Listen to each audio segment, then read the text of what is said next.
O nosso bom dia a todos e todas, nesta manhã de domingo, em que nos encontramos aqui mais uma vez para o estudo de Evangelho segundo o Espiritismo. Hoje o capítulo a ser abordado é o capítulo de número 25, com o título Buscai e Achareis. Que saibamos aproveitar ao máximo as explicações desta manhã, as reflexões, lembrando que neste mês de abril comemoramos os 160 anos da publicação do Evangelho segundo o Espiritismo. Este roteiro seguro do bem viver, o farol para iluminar o nosso caminho. Antes de fazermos a leitura, então, do capítulo para a abertura, lembramos aos companheiros e companheiras que a Sociedade Espírita Allan Kardec nos oferece diversos trabalhos. Na página da SEAC, a gente encontra todas as atividades aqui disponíveis. No domingo, fazendo a referência mais direta, aos domingos, das 9h30 às 11h30, junto com o Evangelho, o estudo de Evangelho, nós temos também a evangelização de crianças e jovens, que também é a apresentação desta doutrina espírita para as crianças e jovens, evangelizando-os para um futuro. Então, vamos iniciar o nosso trabalho. Buscamos do próprio livro aqui, do capítulo 25, Buscai e Achareis, que está em Mateus, capítulo 7, versículos de 7 a 11, palavras de Jesus que nos diz assim: Pedi e se vos dará, buscai e achareis, batei a porta e se vos abrirá, porquanto quem pede recebe, e quem procura acha, e aquele que bate à porta abrir-se-á. Façamos a nossa prece elevando o nosso pensamento a Deus Pai, que é todo justiça, amor e misericórdia.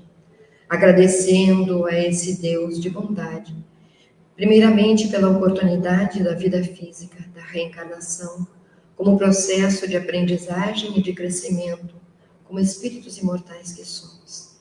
Senhor, auxilia-nos a enfrentar as vicissitudes da vida, a entendermos a Tua lei, que é toda de justiça, amor e caridade. Ampara-nos nos momentos que aqui estamos, fortalecendo o nosso ânimo, a nossa fé, a nossa coragem, para que, enfrentando então a vida, possamos crescer como espíritos que somos. Que os amigos que estão aqui também, amigos espirituais, transmitam para nós as energias salutares, estendendo aos nossos familiares também estas boas energias, e que aproveitemos ao máximo as lições desta manhã. Com a permissão do coordenador deste trabalho, iniciamos o Evangelho segundo o Espiritismo. Que assim seja. Hoje nós temos a nossa companheira, então, Rejane Reis, que vai trabalhar conosco este capítulo. Trabalhadora da Sociedade Espírita Luz, Paz e Caridade, ela trabalha na divulgação, né, e tantas outras frentes dessa doutrina tão abençoada. Com a palavra, nossa companheira. Obrigada. Muito bom, muito importante. Bom dia a todos. É uma alegria estar mais uma vez nessa seara de luz. Nós colaboramos na Sociedade Espírita Luz, Paz e Caridade, estamos nesse momento fundando uma casa espírita no Lami.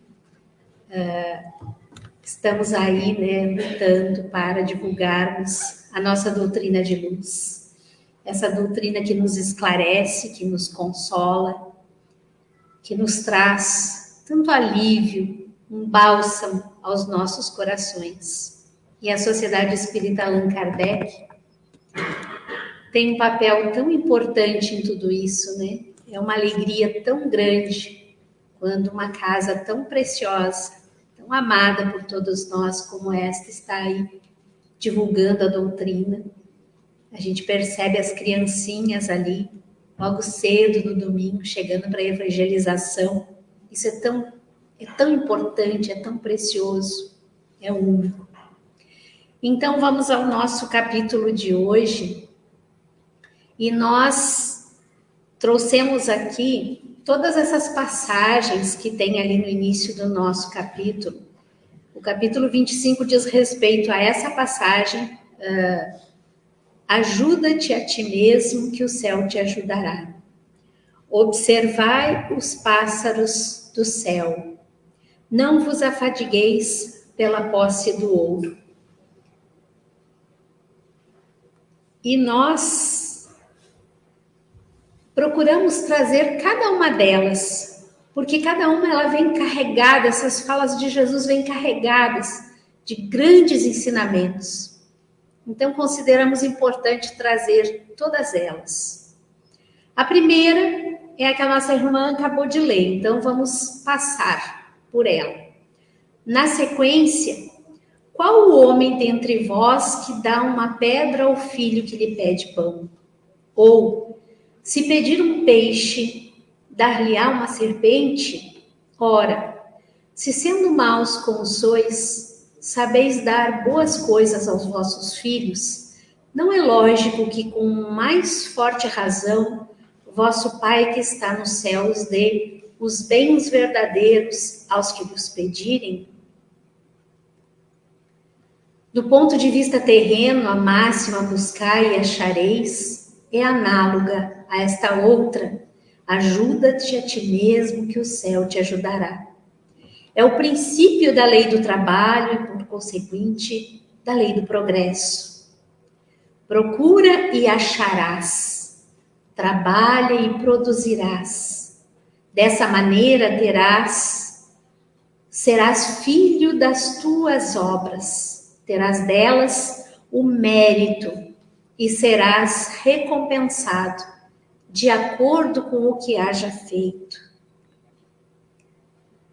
Em Mateus capítulo 6, versículos 19 a 21 e 25 a 34, outra passagem extremamente importante. Não acumuleis tesouros na terra, onde a ferrugem e os vermes os comem, e onde os ladrões os desenterram e roubam. Acumulai tesouros no céu, onde nem a ferrugem nem os vermes os comem, porquanto, onde está o vosso tesouro, aí está também o vosso coração. Eis porque vos digo, não vos inquieteis por saber onde achareis o que comer para sustento da vossa vida, nem de onde tirareis vestes para cobrir o vosso corpo. Não é a vida mais do que o alimento e o corpo mais do que as vestes?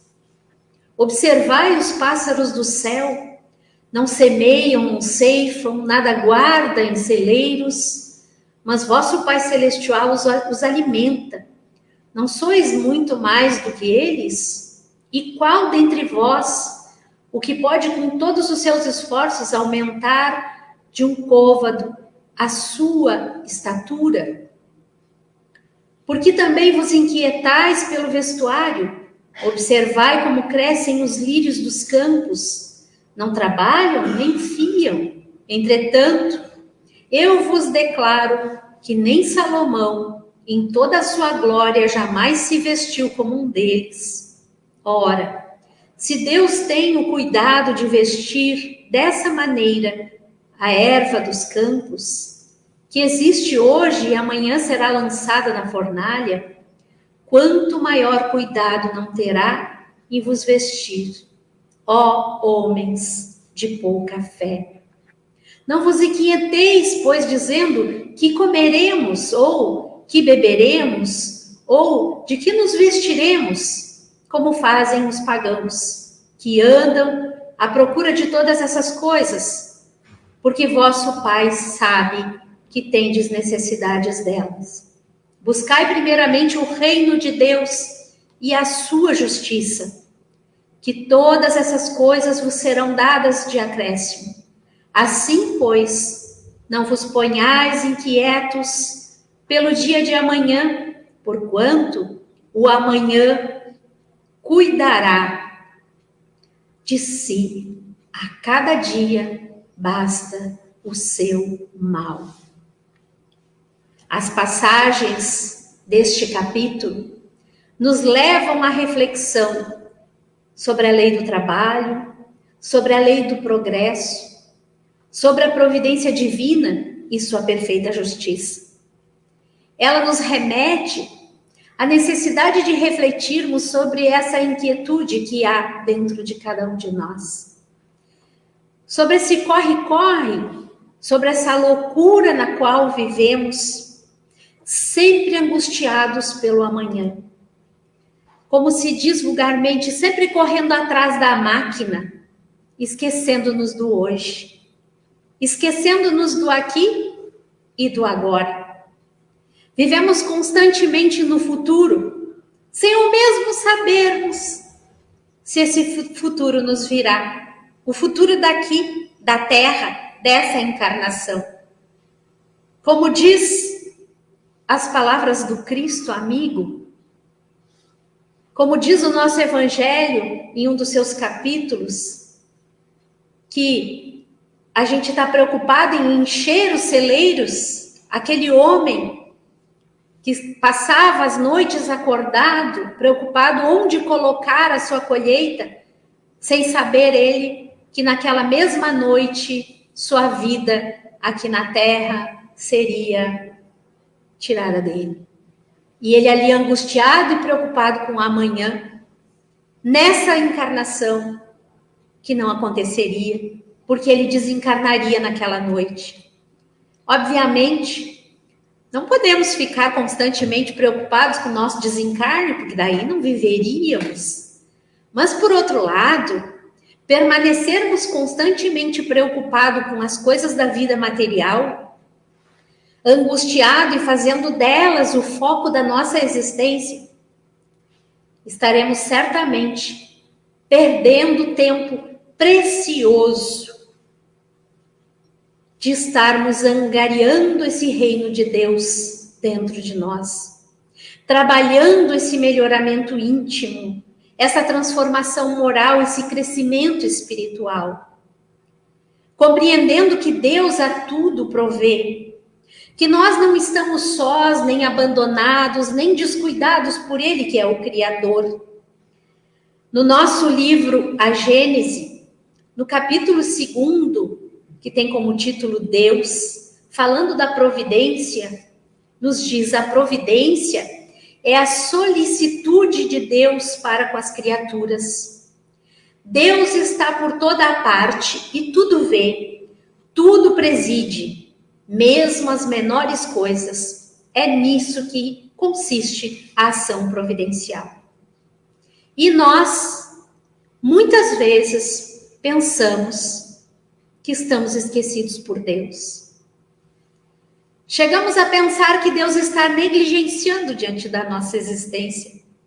Porque são tantas coisas que nos acontecem, são tantos desejos que não são atendidos, são tantos pedidos que estamos constantemente fazendo a Deus, e esses pedidos ficam assim, ao léu.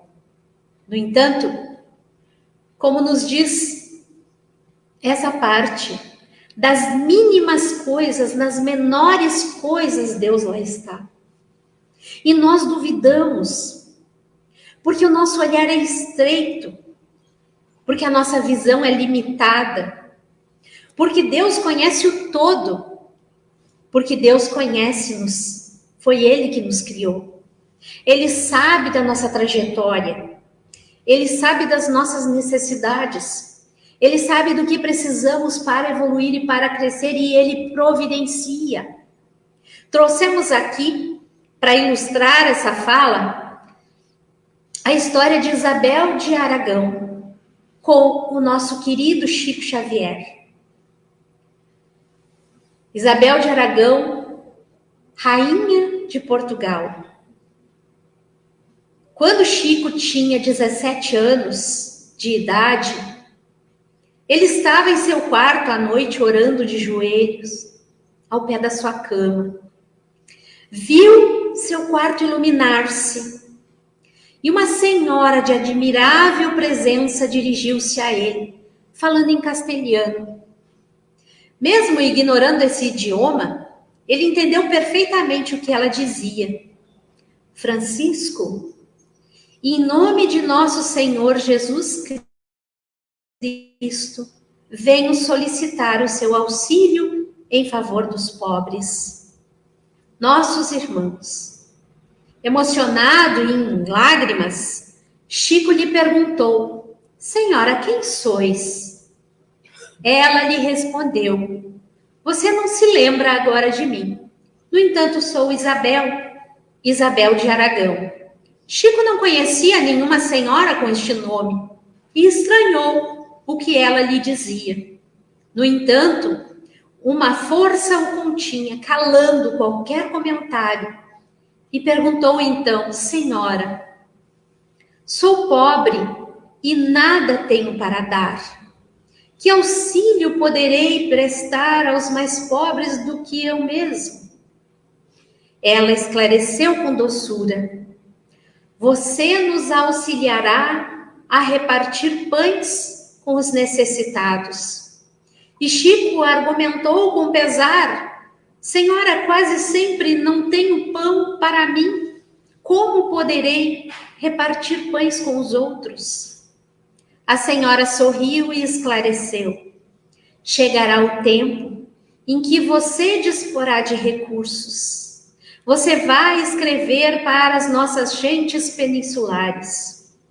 E trabalhando por Jesus, não poderá receber vantagem material alguma pelas páginas que produzir. Mas vamos providenciar para que os mensageiros do bem lhe tragam recursos para iniciar a tarefa. Confiemos na bondade do Senhor. Chico passou as 2 semanas seguintes sem entender o significado de gentes peninsulares e sem saber quem teria sido Isabel de Aragão.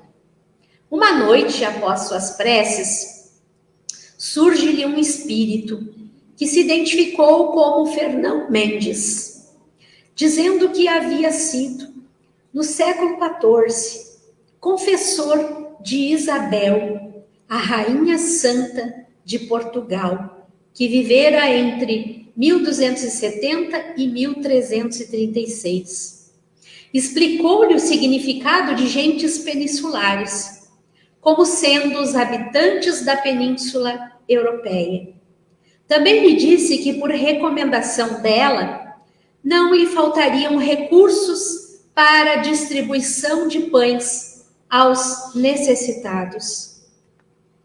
No primeiro sábado após essa ocorrência, Chico e sua irmã Luísa foram até uma ponte onde se refugiavam alguns indigentes. Levavam para eles um cesto com apenas 8 pães, que repartiram entre todos.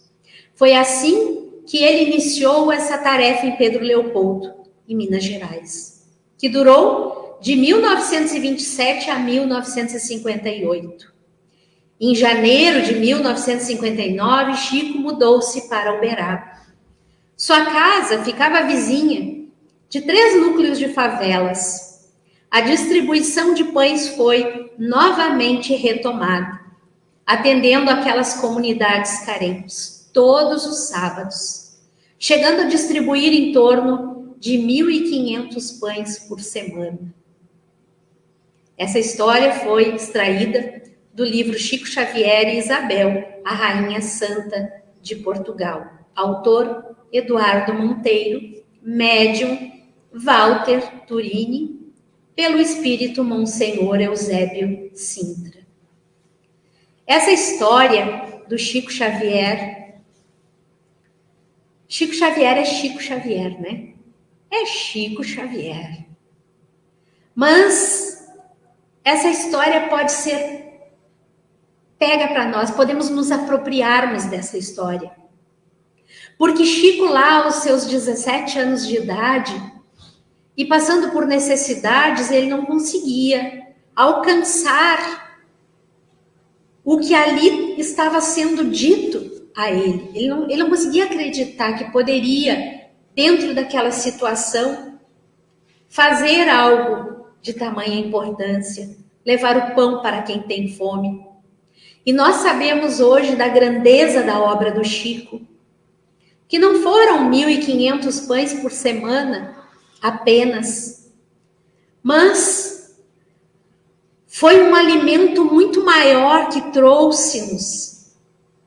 Foi alimento para as nossas almas.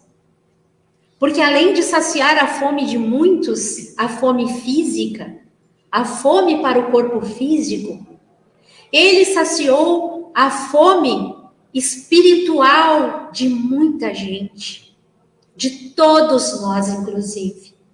Porque cada obra do Chico, cada livro psicografado pelo Chico, é um bálsamo, é um ensinamento, é um esclarecimento para todos nós. Nós começamos a nossa trajetória dentro da doutrina espírita lendo o livro Nosso Lar. Que quando nós pegamos aquele livro e nós começamos a ler, parecia assim que era um oásis no deserto. Cada página, cada palavra, cada revelação.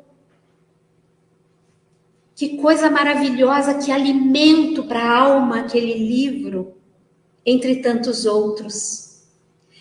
E conforme Isabel de Aragão prometera a Chico Xavier, Deus proporcionou a ele todas as ferramentas para que essa obra de magnitude gigantesca se consumasse. Nossa obra, obviamente, não é tão grandiosa. Talvez a gente considere que nem seja grande, mas sim é. Cada um de nós tem uma grande obra para realizar nas nossas próprias vidas, nas vidas daqueles que nos rodeiam, nas vidas que estarão circulando no nosso caminho por onde andarmos. A nossa obra é muito importante. E Jesus e o nosso Criador, nas pequenas coisas, nas pequenas criaturas, nas grandes criaturas, naquelas mais perfeitas, naquelas que ainda estão a passos lentos, busca a perfeição, ele não desampara, ele está sempre presente. Ele propiciará a cada um de nós, na nossa pequenez, instrumentos e ferramentas para andarmos na busca da realização das nossas próprias tarefas. Jamais, nunca, em momento algum, deixando-nos à deriva nesse oceano maravilhoso chamado vida, onde encontramos muitas ilhas, onde por vezes nos sentimos numa verdadeira ilha deserta, nos sentimos sós, com as nossas dores, com as nossas amarguras íntimas, nos sentimos abandonados sem ter com quem dividir, mas isso só porque nos distanciamos do Criador, porque não conseguimos compreender essa presença constante que há na nossa existência. É preciso, queridos irmãos, é preciso, é necessário, estejamos nós mais próximos de Deus, confiarmos no Criador, e confiança é algo que não se adquire magicamente. Confiança é algo que precisa ser trabalhado, conquistado pouco a pouco. Confiar em Deus significa dia a dia fazermos este contato com Ele, estreitarmos laços com esse Criador de amor. Acreditarmos que fazemos parte da criação. Não nos sentirmos mais a parte de tudo que o Criador fez, porque nós somos sim parte de tudo isso.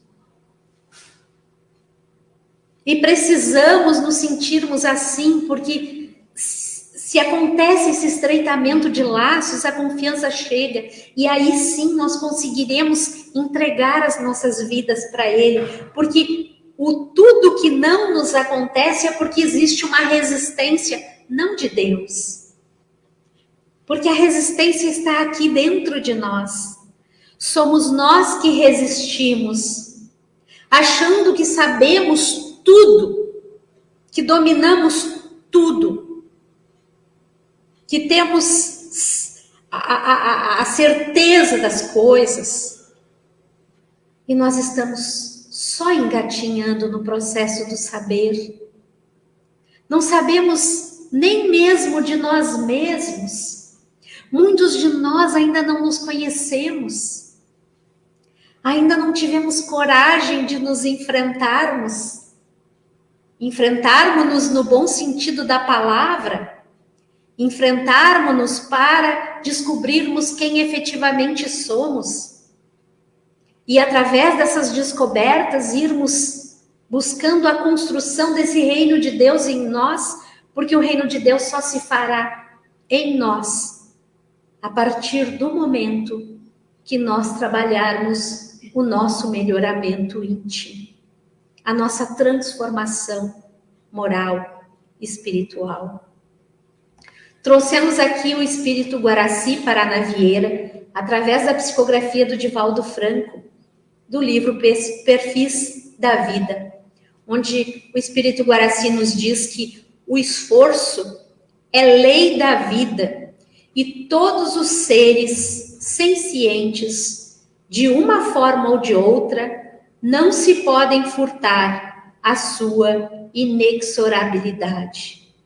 Mecanismos da evolução promovem o progresso, estimulando a experiência do que resultam os enriquecimentos emocionais, culturais, artísticos, econômicos, industriais. Não houvesse um esforço bem direcionado, e a vida permaneceria nas suas expressões primárias, iniciais. O homem e a mulher, por impositivo do desenvolvimento dos valores que lhes dormem em germe, não se podem eximir do esforço de crescimento no processo da integração na consciência cósmica. Jesus, dando o exemplo dos benefícios e valores dele decorrentes, esforçou-se jovialmente sem descanso. Jesus, o Espírito perfeito que passou por aqui, ele trabalhou, ele se esforçou, ele não sentou à beira do caminho e ficou ali se lamentando, se queixando da vida, reclamando daqueles que o rodeavam, lidando ali com tantas limitações dos apóstolos, daqueles que o acompanhavam. Ele esteve sempre se esforçando, desenvolvendo ali, aquele exemplo sublime de amor, de tolerância, de paciência, e demonstrando a necessidade do exercício de servir, de fazer, de atuar, de trabalhar. Se ele, perfeito, executou tudo isso, por que nós vamos nos acovardarmos ou desanimarmos diante da nossa vida, que é tão preciosa, que é tão necessária, e sabe Deus por quanto tempo não esperamos para que ela acontecesse.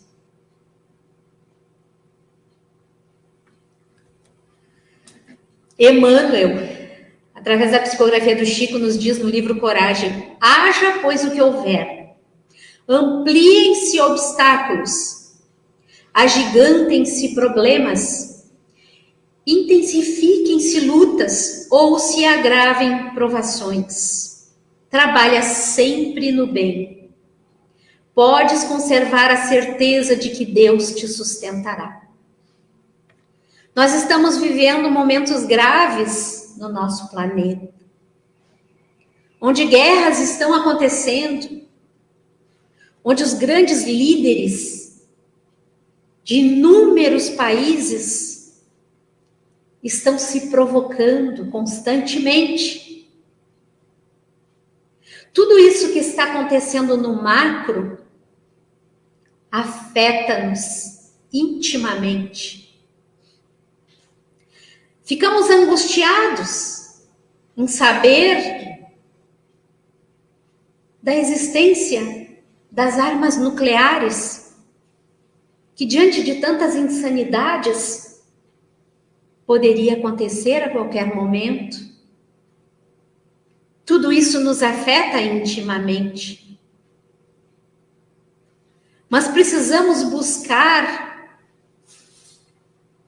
trabalharmos em nós essa confiança e assumirmos para nós a responsabilidade de que nós somos afetados pelo que está acontecendo lá longe, bem distante de nós.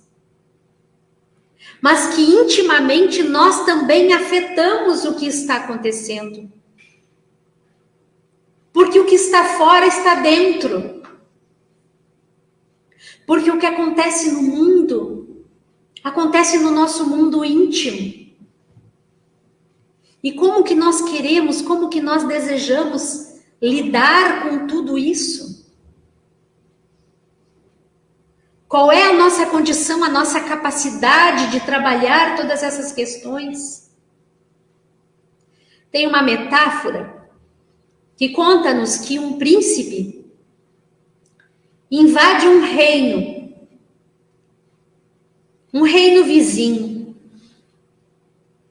E quando o rei sabe que seu reino foi invadido, eles capturam o príncipe e trazem-no para que este seja morto, por ter invadido suas terras. O príncipe pede misericórdia pela sua vida e o rei, então, lhe oferece a possibilidade da misericórdia, desde que ele responda uma única pergunta. E ele se sente aliviado, tem uma pergunta, tem uma resposta que posso dar para salvar minha vida. Então ele pergunta: qual? A pergunta. E o rei lhe pergunta: o que mais deseja uma mulher? E ele fica impactado com aquela pergunta, que resposta teria, e o rei lhe diz: tu terás um período X para buscar a resposta a essa pergunta. Ele fica feliz porque ele achava que tinha que dar a resposta imediatamente, mas ele ainda recebe um tempo. E ele é liberado para buscar a resposta com um tempo determinado para trazê-la. Ele vai então a um velho filósofo e pergunta-lhe a resposta à pergunta que o rei havia lhe feito. E o filósofo lhe diz: eu não tenho essa resposta, mas sei quem tem. Quem tem essa resposta é uma bruxa que mora lá em cima da montanha, no alto da montanha. Então ele vai logo procurar a bruxa. Chega lá, encontra aquela mulher horrorosa com apenas um dente na boca, aquele nariz comprido, aquele aspecto feio, e faz a pergunta àquela bruxa. E ela lhe responde que o que mais deseja a mulher é ter a capacidade da sua liberdade, da sua livre escolha.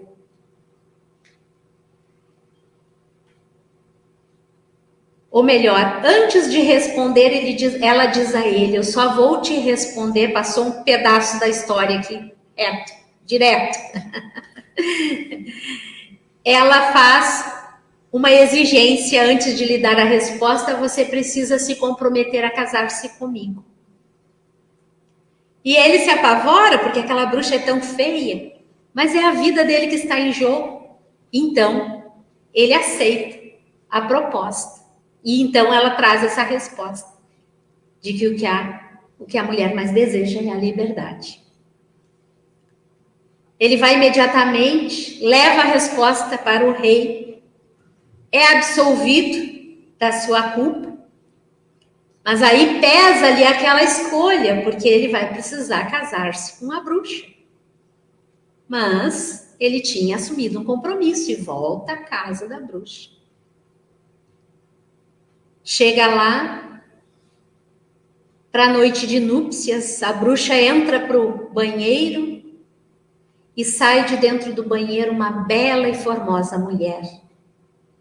E ele se surpreende e ela explica a ele que ela tem períodos de bruxa e períodos de uma bela dama.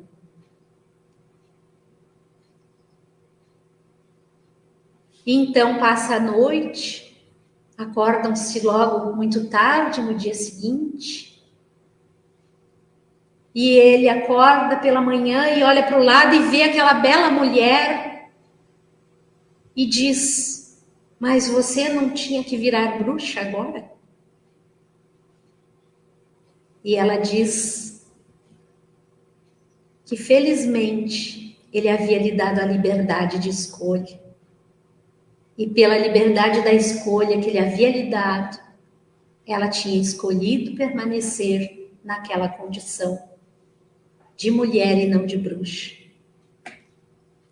A vida muitas vezes nos impõe situações das quais precisamos tomar decisões e fazer escolhas.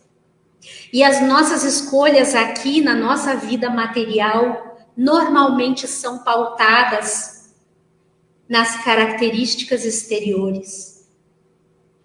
E vamos nos perdendo e nos esquecendo das essências das coisas, das essências das pessoas, das essências das situações. E vamos nos afastando do que efetivamente é importante. No livro Nosso Lar, o André Luiz nos diz: convém não esquecer, contudo, que a realização nobre exige 3 requisitos fundamentais a saber. Primeiro, desejar. Segundo, saber. Saber desejar. Saber o que precisamos, conhecer o que necessitamos, buscar essa consciência. E terceiro, merecer, ou ter, ou por outros termos, vontade ativa, trabalho persistente e merecimento justo.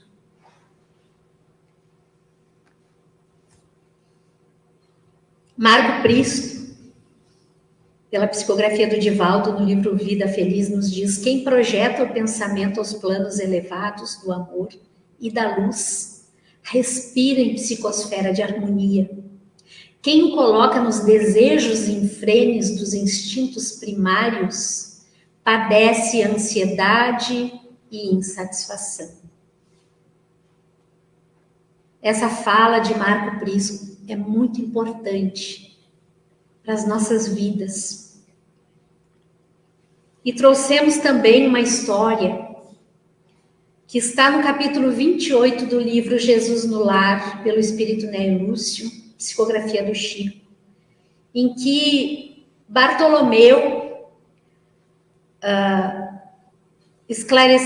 solicitando Bartolomeu esclarecimentos quanto a respostas do alto às súplicas dos homens, respondeu Jesus que um antigo instrutor dos mandamentos divinos ia em missão da verdade celeste, de aldeia em aldeia, profundamente distanciadas entre si, fazendo-se acompanhar por um cão amigo.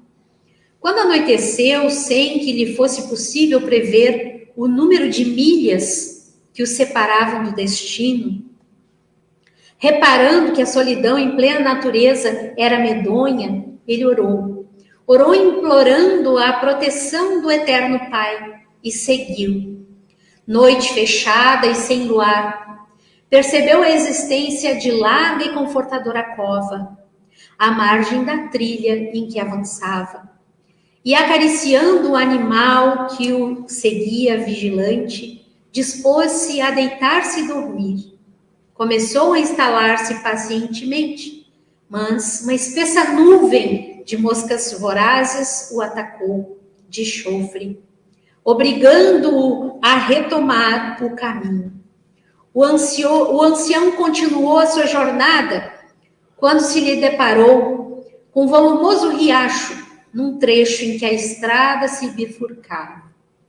Ponte rústica oferecia passagem pela via principal e, além dela, a terra parecia sedutora, porque, mesmo envolvida na sombra noturna, semelhava-se a um extenso lençol branco. O santo pregador pretendia ganhar a outra margem, arrastando o companheiro obediente. Quando a ponte se desligou das bases, estalando e abatendo-se por inteiro. Sem recursos agora para a travessia, o velhinho seguiu pelo outro rumo e, encontrando uma robusta árvore, ramalhosa e acolhedora, pensou em abrigar-se convenientemente, porque o firmamento anunciava uma tempestade pelos trovões longínquos. O vegetal respeitável oferecia asilo fascinante e seguro no próprio tronco aberto. Dispunha-se ao refúgio, mas a ventania começou a soprar tão forte que o tronco vigoroso caiu, partido, sem remissão. Exposto então à chuva, o peregrino movimentou-se para diante. Depois de aproximadamente 2 milhas, encontrou um casebre rural, mostrando doce luz por dentro, e suspirou aliviado. Bateu à porta. O homem ríspido que veio atender foi claro na negativa, alegando que o sítio não recebia visitas à noite e que não lhe era permitido acolher pessoas estranhas. Por mais que chorasse e rogasse, o pregador foi constrangido a seguir a lei. Acomodou-se como pôde debaixo do temporal nas cercanias da casinhola campestre. No entanto, a breve espaço notou que o cão, aterrado pelos relâmpagos sucessivos, fugiu a uivar, perdendo-se nas trevas. O velho, agora sozinho, chorou angustiado, acreditando-se esquecido por Deus, e passou a noite ao relento. Alta madrugada ouviu gritos e palavrões indistintos, sem poder precisar de onde partiam. Intrigado, esperou o alvorecer e, quando o sol ressurgiu, resplandecente, assentou-se de que o esconderijo vindo a saber, ausentou-se do esconderijo vindo a saber, por intermédio de camponeses aflitos, que uma quadrilha de ladrões pilhara a choupana onde lhe fora negado o asilo, assassinando os moradores. Repentina luz espiritual aflorou-lhe na mente. Compreendeu que a bondade divina o livrara do malfeitor e que, afastando dele o cão que o uivava, lhe garantiu a tranquilidade do pouso. Informando-se de que seguia em trilho oposto à localidade do destino, empreendeu a marcha de regresso para retificar a viagem. E junto à ponte rompida, foi esclarecido por um lavrador de que a terra branca do outro lado não passava de um pântano traiçoeiro, em que muitos viajores imprevidentes haviam ali sucumbido. O velho agradeceu o salvamento que o pai lhe enviara. E quando alcançou a árvore tombada, um rapazinho observou-lhe que o tronco, dante acolhedor, era conhecido covil de lobos. Muito grato ao Senhor que tão milagrosamente o ajudara, procurou a cova onde tentara repouso e nela encontrou um ninho de perigosas serpentes. Endereçando infinito reconhecimento ao céu pelas expressões de variado socorro que não soubera entender, de pronto prosseguiu adiante, são e salvo para desempenho da sua tarefa. Nesse ponto da curiosa narrativa, o mestre fitou Bartolomeu demoradamente e terminou. O Pai ouve sempre as nossas rogativas, mas é preciso discernimento para compreender as respostas dele e aproveitá-las. Adoro essa história porque representa a muitos de nós, que muitas vezes não acreditamos estarmos sendo protegidos por Deus e amparados por Ele, desejando coisas inúteis, desejando coisas perigosas, desejando coisas que nos fariam mal. E muitas vezes nosso caminho vai se desviando desses acontecimentos, desses fatos ou dessas pessoas. E nós, na nossa limitação, não compreendemos que esses desvios muitas vezes são para o nosso bem. Uma pergunta: de que forma nós estamos vivendo a nossa existência atual?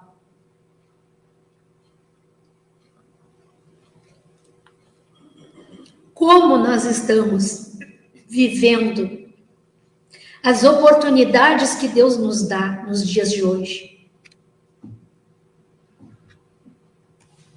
Na família, nós estamos nos esforçando diante das relações para o progresso de todos? Estamos empreendendo esforços para a harmonia e a paz do nosso ambiente doméstico? Trabalhamos em nós a paciência, a tolerância, o perdão, a resiliência? Estamos empreendendo esforços para que o nosso ambiente doméstico seja um templo de construções, de luz, de paz?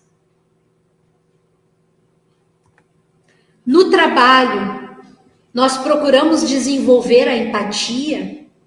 Somos colaborativos para com os nossos colegas? Enquanto chefia, damos boas ou ótimas condições aos nossos colaboradores, contratados e funcionários? Dedicamos todo o esforço possível ao desempenhar a tarefa que cabe a cada um de nós na nossa vida profissional, no nosso trabalho dentro do processo espiritual do qual nos envolvemos? E na sociedade, estamos contribuindo efetivamente para um convívio mais solidário, colaborativo? Estamos contribuindo com o planeta em que nós vivemos? E com relação aos nossos semelhantes, consigo perceber que além do meu próximo mais próximo, todos os irmãos em humanidade são o meu próximo? Consigo respeitar os seres vivos, a natureza e tudo que faz parte dela? Buscando o bem de nossos semelhantes, encontramos o nosso próprio bem. Platão. Sigamos, meus irmãos. Sigamos buscando o bem, trabalhando o bem dentro de nós. Buscai e achareis. Tudo aquilo que nós buscamos, nós achamos. Vamos refletir sobre o que estamos buscando, porque certamente acharemos. Muito obrigada pela paciência de todos, obrigada pela oportunidade e um excelente domingo para todos nós.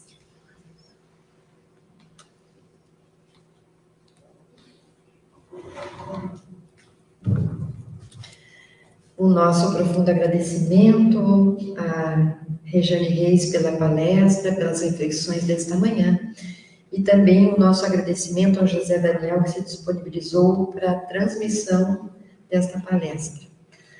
Façamos a nossa prece de encerramento, agradecendo mais uma vez a Deus, nosso Pai, e aos amigos espirituais que contêm neste momento. Que saibamos, Senhor, aproveitar ao máximo as reflexões desta manhã, entendendo a necessidade de saber que necessitamos buscar os bens espirituais, não desfazendo, sem dúvida nenhuma, das questões materiais da nossa vida, mas entendendo que, como somos espíritos imortais, a necessidade da busca na construção de um mundo melhor, inclusive este mundo interno, se faz necessário no aqui e agora. Obrigado por tudo que recebemos e que na próxima semana aqui nos encontremos para mais um estudo de Evangelho segundo o Espiritismo. Que assim seja. Um bom domingo a todos e até a próxima semana.